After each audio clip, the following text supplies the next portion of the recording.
Hey, welcome back to Fumble Fever. If you're just joining us on this video, you may have missed our previous video where we discussed the college football playoff matchup between LSU and Oklahoma. We're going to be talking in this one about the 8 p.m. matchup, the Fiesta Bowl in Arizona, with number 2 Clemson taking on Ohio State. These two teams, as I've been saying all season long, are just mirror images of each other. How do you see this game going, and what's some of your keys to this game? This is going to be a turnover game, pretty much. Right. Whoever has the most turnovers is going to lose this game. It's going to come down to the fourth quarter. I know it's going to be a very close game. Probably 3 points, probably the last second field goal. That's what I'm calling. Yeah, I couldn't agree more. I think it's going to come down to the very last possession. I think that we have, like I said, mirror images of each other at quarterback on the defensive side of the ball, with some of the receivers and the special guys, the athletes, just all over the field. NFL talent left and right, or at least future as far as Clemson goes, because a lot of those guys are young guys. But here's the number one key to me, and this is a key that I'm going to be glad to fill a lot of people in, because not all people are going to know this.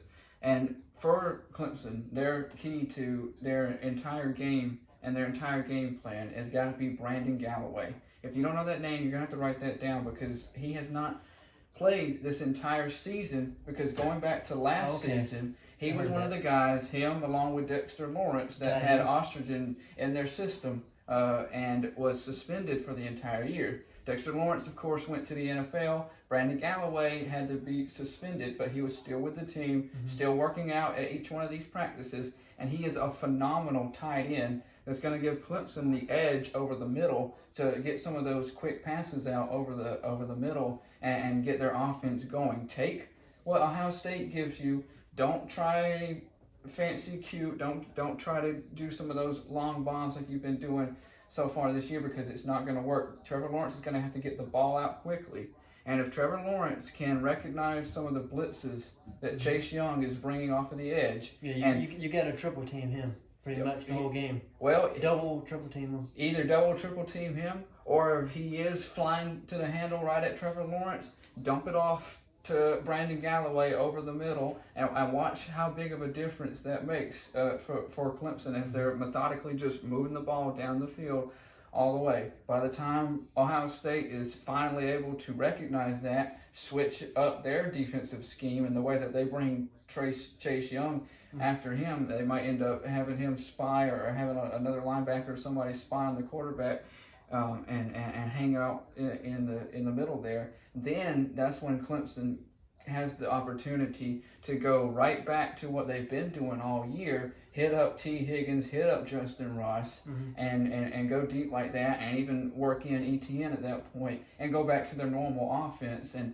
have something that, in my opinion, with Brandon Galloway, even though it's just one player, and even though that one player is a tight end, gives Clemson just enough edge to where I think that they can win this game, because they don't have any film on Brandon Galloway for this season. If they want to find him, it goes back to last year. It goes back to last year. So they have to really search back, and if it's going to be people, and I'm confident there. I know their coaching staff is very smart, and they are probably aware of all this. But I mean, they're going to have to really look deep and dig deep into some game film to find out how they're going to utilize him, and to see him working in an offense with completely different players in the previous year before is going to be a lot for Ohio State's defense to handle.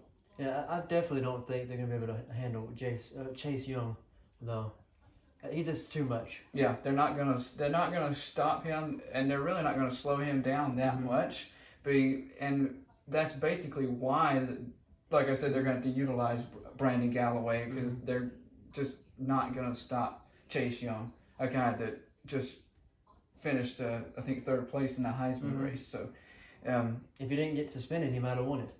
It's very true. If he had that opportunity, he could have won it. But another interesting thing here, when you're talking about the two teams, you have Chase Young on the defense side for Ohio State, but on the flip side, not on the line, but linebacker position, Isaiah Simmons, who just won the Butt Kiss Award for the best defensive player in the nation.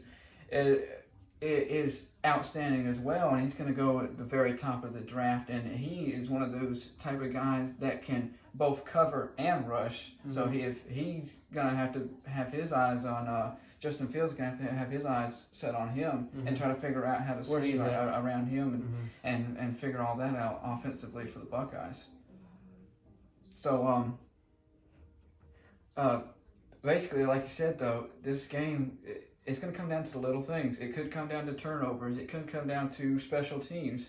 And one area of weakness that I've seen for the Clemson Tigers in special teams is field goal kicking. And they've got 2 field goal kickers right now. One that does it from 10 yards all the way out to about 30 or so, and then the long guy that goes from 30 to 50.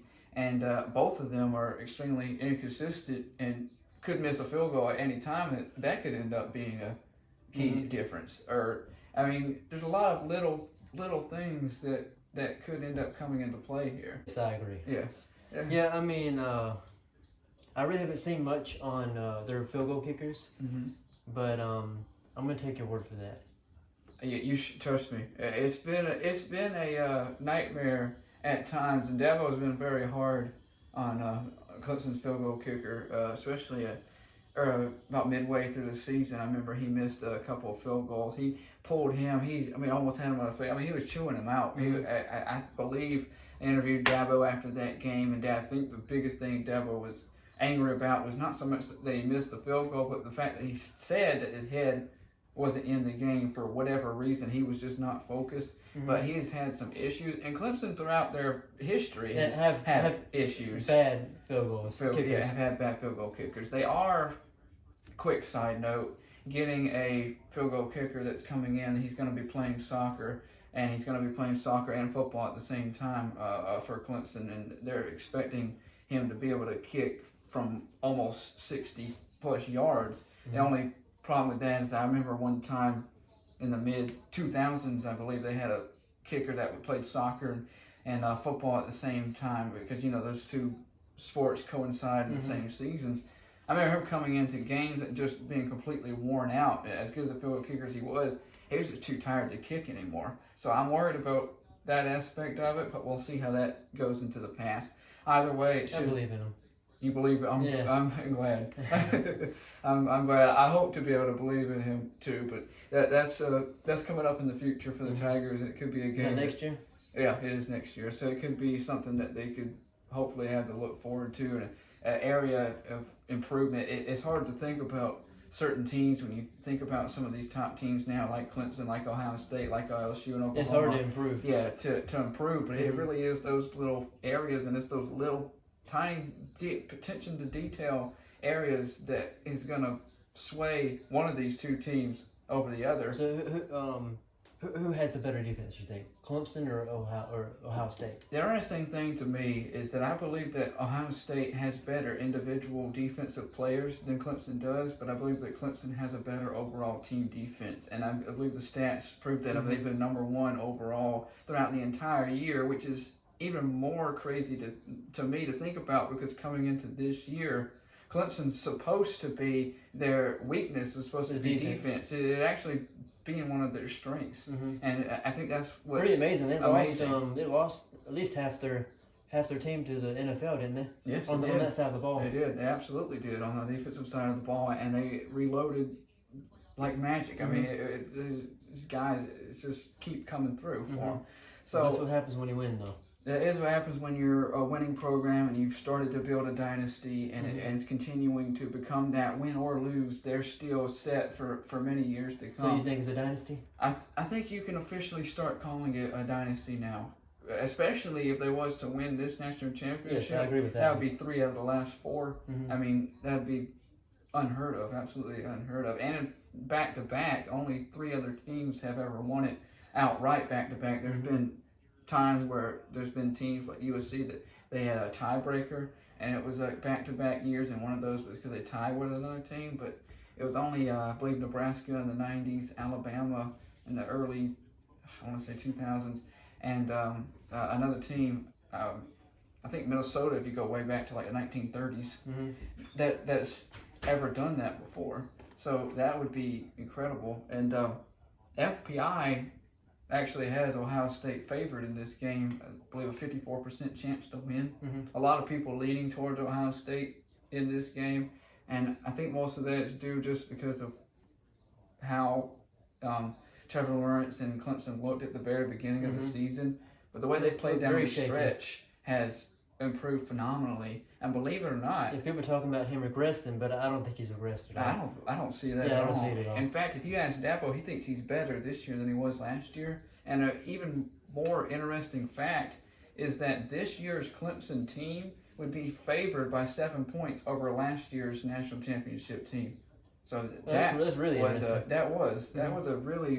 That really stood out to me when I read that, because that was mind-boggling to think, because that was the team that beat Alabama 44-16. To think that team would be a touchdown underdog to this Clemson team really speaks volumes, not only to where Clemson is now, but to the level of talent that Ohio State and LSU and Oklahoma all have in the playoff, for especially Ohio State and LSU to both be, I would feel, favored over Clemson.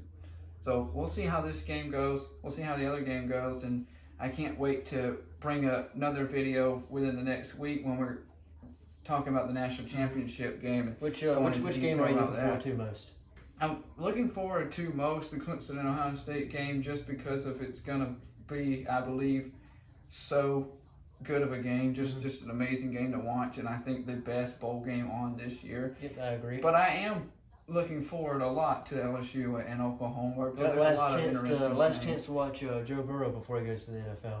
Yeah, and last chance to get a good feel for a guy who last year was such a game manager with 201 odds to win the Heisman in February to winning it all now and leading the stats from what I looked at earlier. He is first place quarterback in short passes, intermediate passes, and deep passes. So you tell me how to stop that. Yeah. I really don't know. And Oklahoma's defense has improved a lot, but this should be some extraordinarily fun matchups, and I can't wait to see who comes out on top and gets to play for the national championship on January 13th. If you've been watching us throughout the season, we want to thank you. We're so happy that you've been following us on Twitter at FumbleFever and at YouTube at FumbleFever as well. Don't forget to hit the subscribe button. And hit the notification bell and leave a comment. Thank you, guys. Thank you.